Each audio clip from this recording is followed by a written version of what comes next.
Kuendo-endo kumangimpi kayore polami tidi. Keheningan Aokigahara.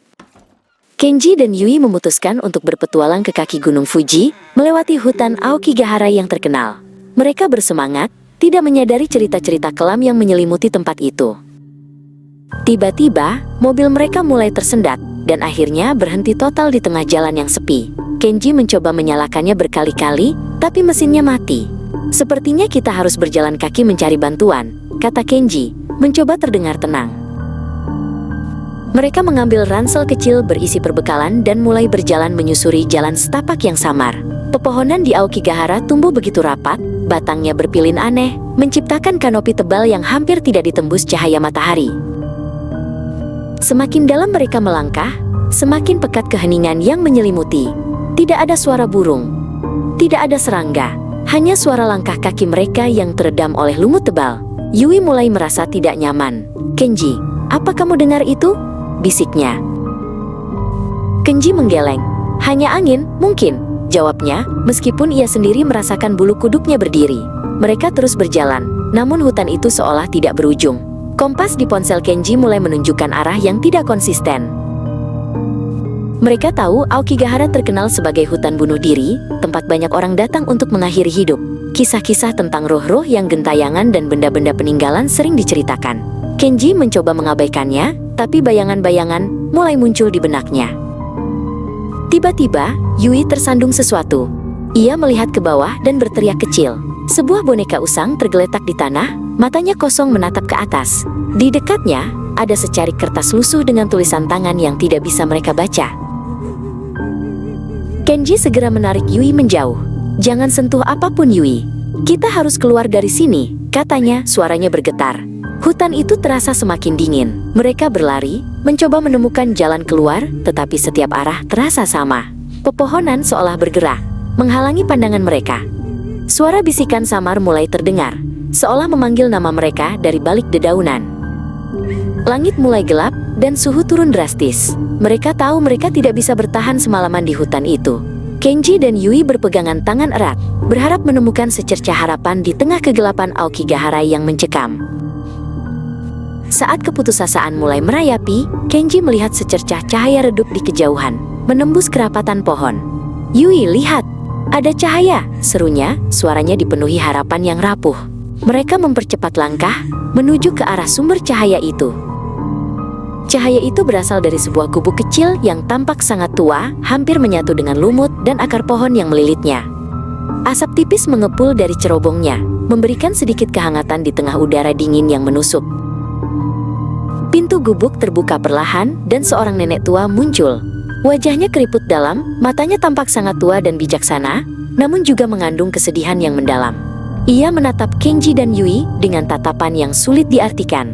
"Masuklah anak-anak," katanya, suaranya serak namun lembut. Di dalam gubuk, udara terasa lebih hangat, namun suasana tetap mencekam. Hanya ada perapian kecil, beberapa perkakas kuno, dan sebuah meja kayu. Nenek Chio, yang memperkenalkan diri sebagai Chio, duduk di bangku rendah, menatap api yang menari. "Kalian tersesat bukan?" tanya Nenek Chio, tanpa menoleh. Hutan ini tidak suka pendatang baru. Ia menyimpan rahasia yang terlalu kelam untuk diceritakan. Ia kemudian meraih sebuah amplop lusuh dari balik bajunya. "Ini untuk kalian. Bacalah, dan pahamilah." Kenji memegang amplop itu, kertasnya terasa dingin dan rapuh. Ia membuka segelnya dengan hati-hati.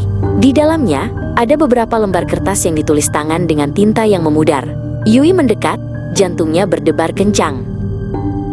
Dahulu kala, Kenji mulai membaca, suaranya rendah. Aokigahara bukanlah sekadar hutan. Ia adalah tempat suci, namun juga tempat keputusasaan. Saat kelaparan melanda, orang-orang miskin terpaksa melakukan ubasute, meninggalkan orang tua mereka yang tak berdaya di sini, agar mereka mati kelaparan dan tidak membebani keluarga. Tangisan dan ratapan mereka yang ditinggalkan tanpa harapan meresap ke dalam tanah, ke dalam akar-akar pohon. Pohon-pohon itu tumbuh dengan kesedihan, batangnya berpilin seolah menahan beban penderitaan yang tak terhingga. Itulah mengapa hutan ini begitu sunyi, karena ia adalah kuburan bagi jiwa-jiwa yang terlupakan. Berabad-abad kemudian, ketika dunia modern datang, Aokigahara kembali menarik mereka yang putus asa. Bukan lagi karena kelaparan, melainkan kehampaan jiwa. Hutan ini, yang sudah dipenuhi energi kesedihan kuno, menjadi magnet bagi mereka yang ingin mengakhiri hidup. Kompas kalian yang kacau, itu bukan hanya medan magnet bumi. Itu adalah distorsi spiritual, jeritan jiwa-jiwa yang tersesat, mengganggu arah dan pikiran. Benda-benda yang kalian temukan, seperti boneka usang itu, adalah peninggalan. Bukan hanya barang mati, melainkan wadah bagi sisa-sisa emosi, kenangan terakhir yang ditinggalkan. Mereka adalah umpan, menarik jiwa-jiwa baru ke dalam pelukan hutan. Jangan pernah menyentuhnya, jangan pernah membiarkan mereka memanggilmu. Hutan ini tidak hanya mengambil nyawa, ia juga menyerap esensi.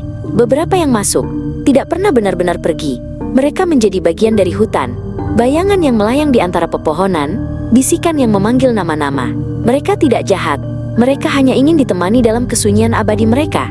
Jangan pernah menoleh jika kalian mendengar bisikan itu. Aku, Cio, adalah salah satu penjaga. Aku tidak bisa menyelamatkan kalian. Hanya bisa memperingatkan. Hutan ini telah mengikatku, seperti ia mengikat banyak lainnya. Kalian harus lari, sekarang, sebelum keheningan Aokigahara merasuk ke dalam jiwa kalian dan mengklaim kalian selamanya. Jangan biarkan ia menarik kalian lebih dalam.